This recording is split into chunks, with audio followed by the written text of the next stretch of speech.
has a lot of information on it. I was going over it today and I was like, holy moly, good thing I'm going to start early because there's a lot of information on there. So we've got two types of waves. We've got mechanical waves, and they require a medium, which is like something like they need to air or water or gas or something to travel through. And then we have electromagnetic waves, and I'm just going to call them EM waves because I'm too lazy to write out electromagnetic. And so these require a medium. They must have a medium to travel. They couldn't travel in outer space or anything like that. And electromagnetic waves do not require a medium. And the way I remember that is that light is an electromagnetic wave. And so light comes from the sun, right? And the sun is in outer space, you know. So in order for sunlight to get to us, it must travel through outer space, which has nothing in it. It's like a non-medium. And so that must mean that electromagnetic doesn't require a medium because light is electromagnetic, if that makes sense. And so the way they get this name electromagnetic is because they're electric particles and magnetic particles, and they vibrate perpendicularly to form these electromagnetic waves. So this part isn't super important. This is just a graphic I was able to find online. And so, but this wavelength is important, and the frequency is important. I'm not super concerned about the temperature, except for one type, which we'll get to. And so, and then this kind of shows the size of the wave. So let me go to the next slide. Okay, so the difference between electromagnetic and mechanical waves. So we kind of discussed one difference.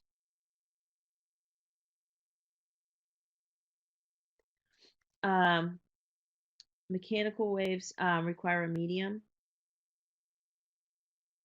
which is, like I said, it's just something that the waves travel through. And these do not require a medium. And if you have any questions in the middle, like I said, just stop me and I'll answer them. So electromagnetic waves do not require a medium. Mechanical waves do. Let's see. I'd come up with a whole bunch of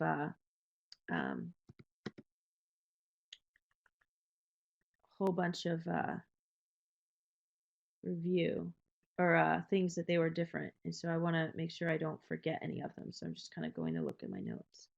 Okay. So electromagnetic waves are faster. They travel faster.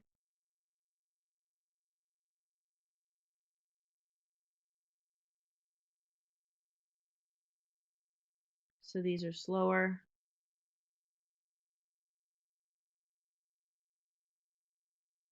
Sound is a mechanical wave. Sound requires a medium. So, like, for example, I think there was a question on the test that says something like, is there sound in space or something like that? And the answer is no. Sound requires a medium, where light is an electromagnetic wave. And while we're at sound, sound is actually a longitudinal wave.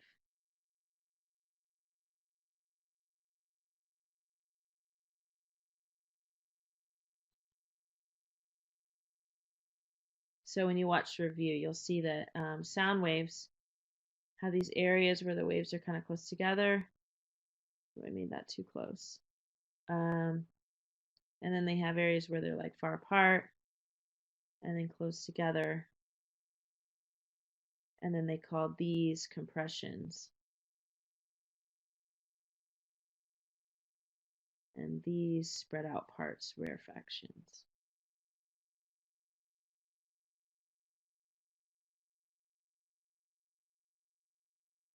I have trouble writing with this pen. I'm just going to start.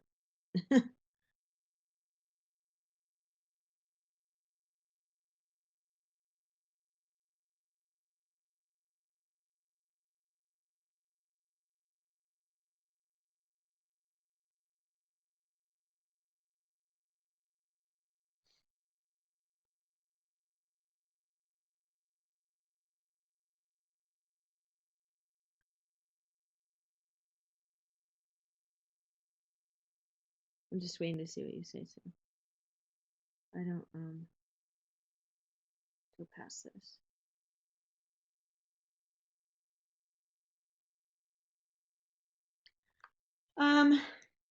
So in the sound, so the wave stuff is obviously helpful because it gives you kind of some background, but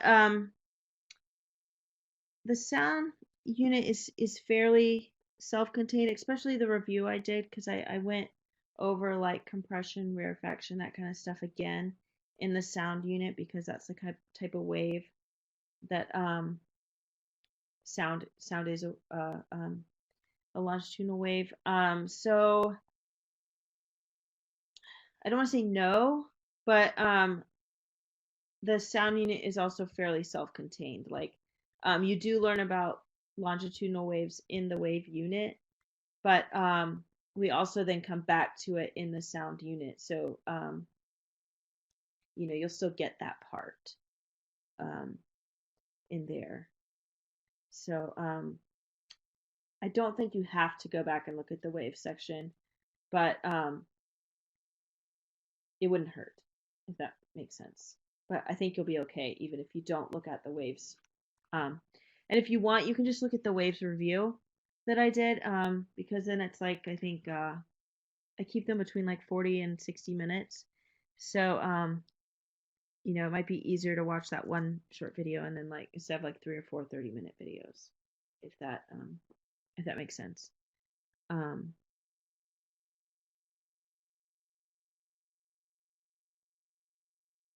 So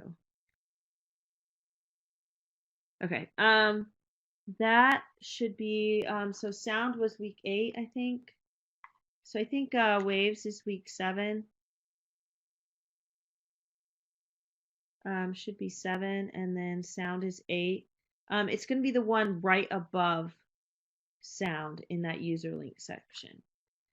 So if you go back to where the sound review was, the waves one will be right on top of that because it was right the week before. And then this session will actually, when we finish it tonight, I'll actually put it, and it'll be right below the sound one. So I just kind of upload all of them in order over there on the website. That way, as you can see, I've got, I think, 72 students, and not that many come. A lot of them watch the review or watch the Adobe sessions on their own time because they've got stuff going on or whatever. And so they don't come to the live session. So, yeah. So I just post all the links there so that way everybody can see them. So then your test actually gets, on the electromagnetic test, it actually gets pretty specific. It says like, which kind vibrates food molecules, which one can cause cancer, that kind of thing. And so for this electromagnetic test, what I would do is I would memorize the order that these are in. So like, R, M, I, V, U, X, G. I'm sure there's some sort of really silly mnemonic device to help remember that. But I would know which order they're in. And then this side is always the lower energy side. And this is always the higher energy side. And I know it's silly, but the way I remember it is that the Hulk was he turned to the Hulk because he got exposed to too much gamma radiation, and so that's the highest because it would give you some crazy mutation being exposed to gamma radiation. So that's how I remember that, which I know was totally stupid, but whatever works. So this vibrate food molecules, it's like, what? But they're basically talking about microwaves. So microwaves are the ones that vibrate food molecules, and that's why we cook with them. So that's what they're getting with that question. I thought it was a little bit, I don't know, I just didn't really like that question on the test. And then it says which ones can cause cancer. So basically, ultraviolet and up can cause cancer if you're exposed to too much of it. Um, so you obviously have to be exposed to less gamma radiation than like the same amount of ultraviolet radiation that you would expose to gamma. Gamma would cause more cancer, I guess, than ultraviolet. Um, and then X-ray is kind of in the middle. But visible light, if you does not cause cancer. That would be really bad if all light that we saw with that we used to see cause cancer. So ultraviolet light, it's like the light from the sun that we use sunscreen for. X-rays and gamma rays, all three of those can cause cancer. Then they ask you, so which ones produce heat? Infrared is actually the one that's known for its heat producing abilities. For example, like restaurants and stuff, they'll use like those red heat lamps. Those are infrared lamps, or like if you have a reptile, like a lizard or something, they need a red heat lamp, and that'll produce a lot of heat. And then, interestingly enough, gamma rays can cause cancer, but they can also treat cancer as well, which I thought was pretty interesting. Basically, what gamma rays are doing when they're treating cancer with the gamma rays is gamma rays basically like mess up your DNA. And so they'll pinpoint it to a specific spot on your body that they know has the cancer, and they'll focus the gamma radiation there. That's, when people say they're getting radiation treatment for cancer, that's what it is.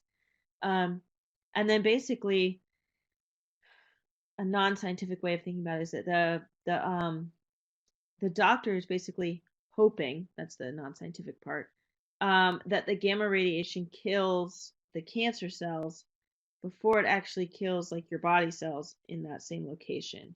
That's why when you have like radiation treatment for cancer, that's why it makes you so sick, because you're basically you're killing your cells as well. You're just hoping to kill the cancer cells before um, they kill you with the radiation. It's kind of crazy to think about, but that's basically kind of how they treat cancer, like a layman's kind of way to think about it. And then ultraviolet light is what causes sunburn, and that's why we use sunscreen for UV light, because that's the one that's causing sunburn. And so, like on your test, it'll say, you won't necessarily get all of these questions, but it might say like, which type of electromagnetic radiation or electromagnetic wave is known for producing heat, or which one is used to treat cancer, or which one causes cancer, or which one can cause a sunburn, or something like that. And that's where you'll kind of need to know this stuff. So I kind of just like remember an important part about each one. Like radio waves are used for radio and TV, and microwaves are used to heat our food. Infrared is heat. Visible light we see with. Ultraviolet is it can cause cancer or sunburn. X-ray we use for X-rays and can cause cancer. And then gamma radiation can treat cancer or cause cancer, which I know is kind of confusing because why would you use something that causes cancer to treat cancer? But basically, they're kind of focusing it in one spot when they're treating the cancer. So then we can talk about radio waves. AM radio is constant, and so it actually has the best signal. Let me see if I can draw a C. And it lasts for like longer distances, so that's kind of might make sense now why, like, if you're like driving down the highway, sometimes they'll say like for highway updates, tune to such and such AM, the reason they do AM is, because you can drive longer and still get that signal. Where like, if you're on a road trip, um, probably you don't do this much anymore, but like when I would drive home from college, sometimes I would listen to the radio instead of a CD. Um, and I every so often I would have to switch radio stations because the one I was listening to, I would lose signal. And so in FM has, it's not going to last as the signal isn't as wide ranging, but people like FM. They like to use it for like music and stuff because it can broadcast in stereo, so you can kind of get um, a better musical, I guess, sound. Um, and then FM waves are basically like they change how the waves vibrate back and forth, and that's how you get your different signals.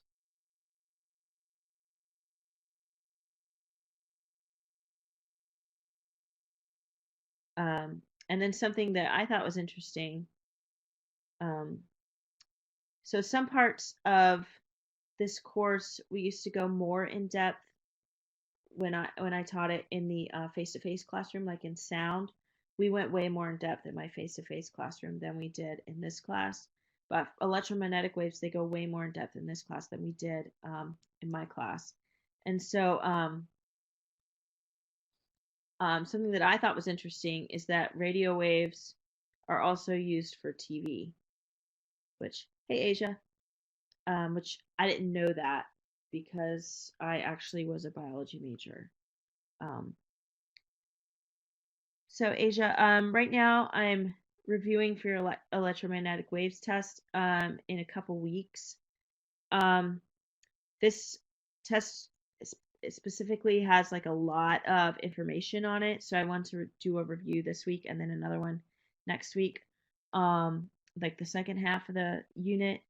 Um, when I finish this review, which I'm like almost done or halfway through-ish, then I can take any specific questions that you might have um, about sound or anything that we're learning about or whatever.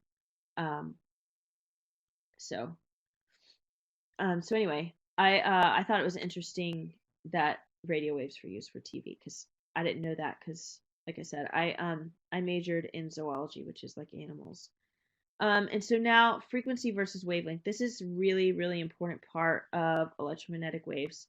Now, your frequency is how fast your waves are going or how many waves per second. Um, so your frequency is like waves per second. Um, and it's measured in hertz.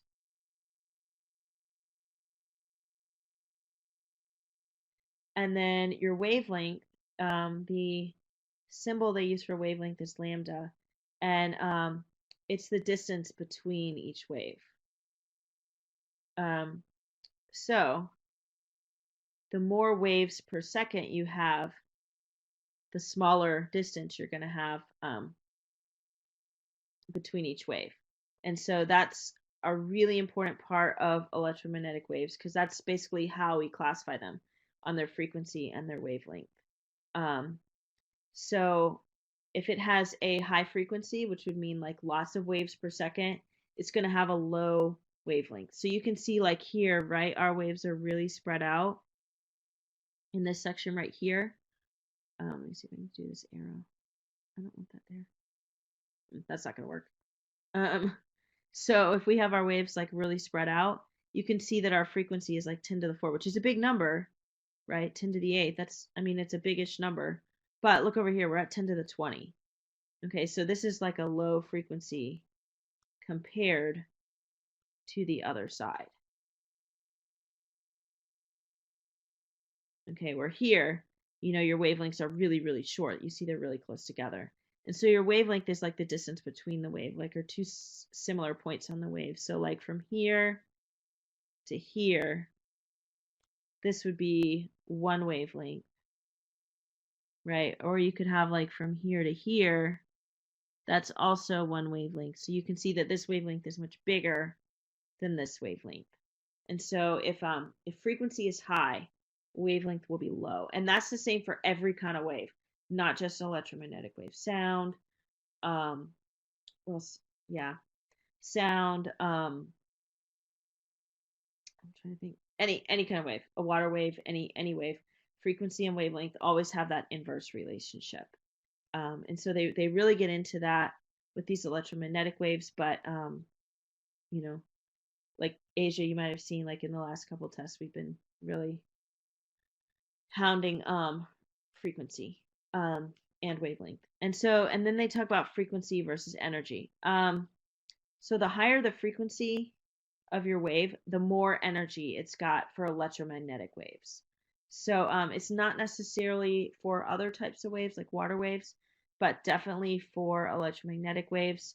Over here, you're going to have the most energy.